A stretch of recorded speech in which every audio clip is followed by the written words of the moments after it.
하겠습니다. 소신체로 열왕기 상서 17장 8절에서 16절 말씀.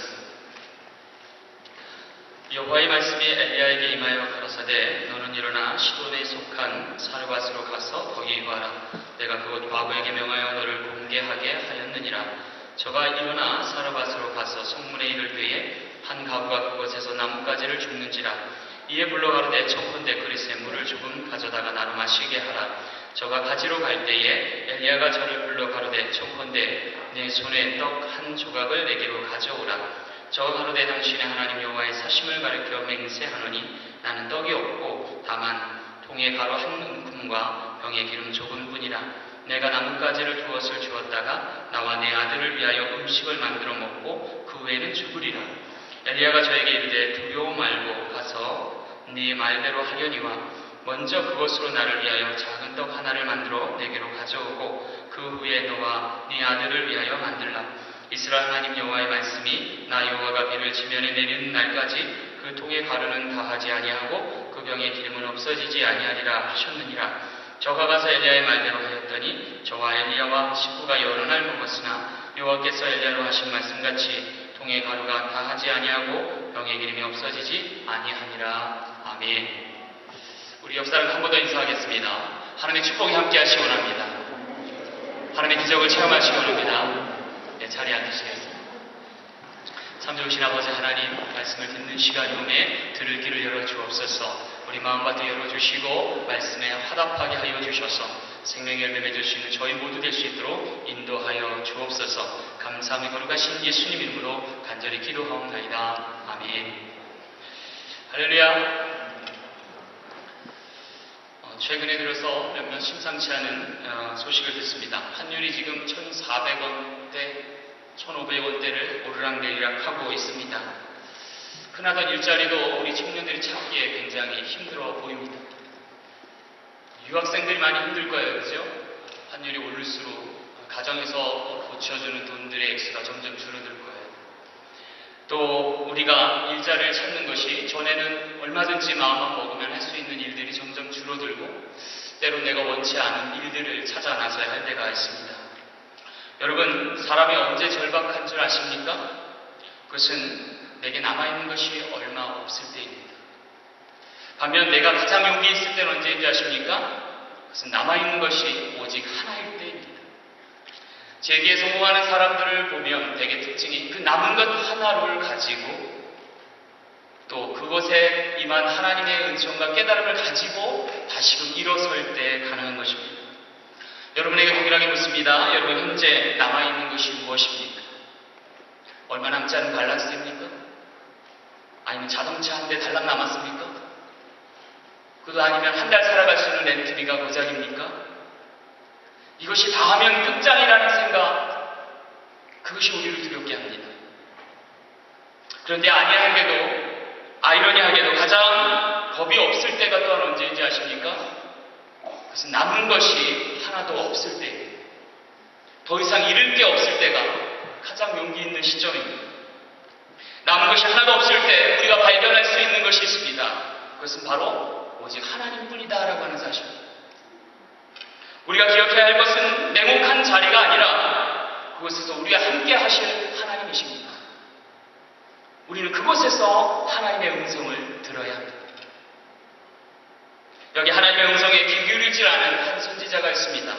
8절 말씀에 이르기를 여호와의 말씀이 엘리야에게 임하여 가라사대라고 기록되어 있어요. 여러분, 이 엘리야가 어떤 사람인지 아세요? 그는 지금 이스라엘의 마지막 남은 선지자입니다.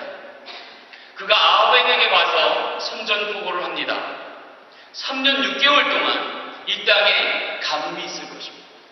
비가 더 이상 오지 않을 것입니다. 라고 하는 고백입니다. 여러분 생각해 보세요. 지금 하나님께는 남은 선지자가 그리 많지 않아요. 쓸모없고 가치 있는 선지자는 지금 어쩌면 엘리야 한 사람인지 몰라요. 그런데 하나님께서는 이 남은 한 사람을 어떻게 해요? 적진 깊숙이 보낸다는 바알 선지자와 아세라 선지자를 그들을 쫓고 경배하던 이세벨의 세력이 눈을 씻고 찾아서 이스라엘의 선지자들을 죽여 없앨 때에 남은 선지자 이 사람을 하나님께서는 어디로 보내요? 호랑이 굴로 들여보낸다. 생각해보세요. 그곳에 가서 3년 6개월 동안 비가 안 올 거다라고 하는 아주 혹독한 예언을 합니다. 아합왕이 기가 차서 웃고 말하는지 몰라요. 이 녀석 봐라. 하도 기가 찼는지 엘리야를 그냥 돌려보냈어요. 그러자 왕비였던 이세벨이 노를 바라면서 어찌하여서 저 원수를 살려두었냐고, 지금이라도 당장이라도 가서 저를 잡아오게 해야 된다라고 역성을 내면서 엘리야를 쫓기 시작합니다. 그래서 엘리야가 숨은 곳이 어디예요? 지금 요단 앞 그린 시내가에 있습니다.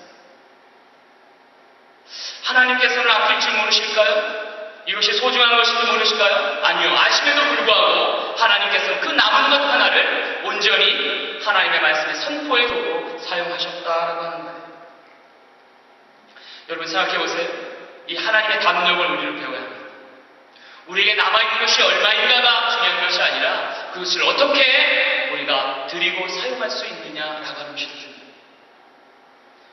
지금 엘리야는 모든 것을 잃어버린 채 절망하고 있습니다.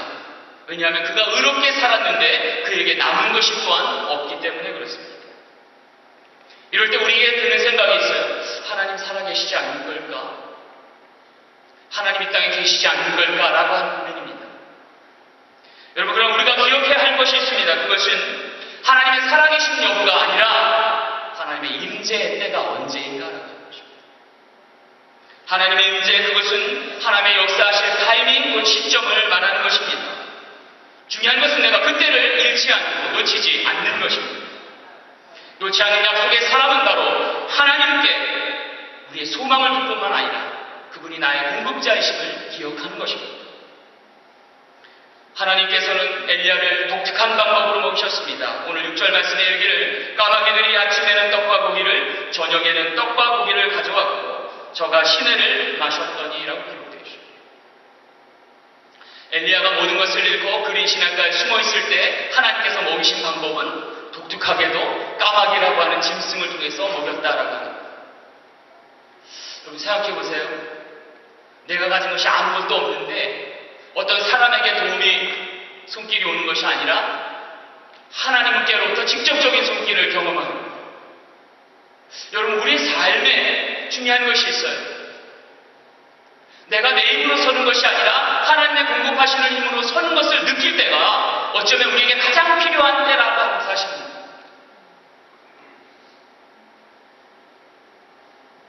우리 삶 가운데 중요한 것은 하나님이 날마다 공급하시는 걸 내가 경험할 때가 가장 우리에게 소중한 때라고 하는 사실입니다. 저희 부부가요, 함께 사역하고 있습니다. 여러 사역을 하다 보면 바쁠 때가 있어서 끼니를 놓칠 때가 많아요. 이번 주는 정말 바빠가지고 우리 집에서 밥을 몇 번 해먹었는지 기억을 잘 못하겠어요. 그런데 그 바쁜 와중에 한 권사님께서 점심 식사를 초대하셨어요. 할 일도 많은데 너무 분주한데 또 권사님 댁을 방문해서 밥을 먹고 오자니 너무 조급한 마음이 들었어요. 그래도 그분의 요청 때문에 저희가 부랴부랴 거듭거듭해서 만류했는데도 불구하고 요청하셔서 갔어요. 댁에 갔더니 미리 식사를 다 준비해 주셨어요.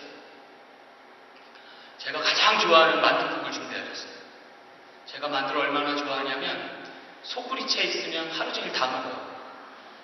그리고 옆에 고기가 있든지 뭐가 있든지 안 먹어요, 그걸. 근데 이분이 또 평양에서 오셨나봐. 평양식 만두를 해오셨어요. 제가 그 앉은 자리에서 왕만두 20개를 먹었어요. 놀라시더라고요, 권사님. 놀라시더라고요. 옆에 갈비가 준비되어 있는데 갈비는 제가 몇 점 먹지도 못했어요. 만두는. 그리고 제가 집에 올 때에 이만한 보따리에다가 밑반찬을 다 싸주시는 거예요. 알렐루야. 그때 제가 경험했어요. 우리 아이가 공급자가 아니라 하나님이 공급자이시다 라고 하는 사실을 깨달았어요. 기적이 일어났어요. 저희 냉장고에 꽉 차서 제가 여기서 얼마나 기쁜지 몰라요. 여러분, 마태복음 6장 33절에 이렇게 고백되어 있어요. 너희는 먼저 그의 나라와 그의 의를 구하라. 그리하면 이 모든 것을 너희에게 더하시리라. 중요한 것은 우리가 하나님 나라의 의를 구할 때 하나님의 임재의 때가 도래한다라고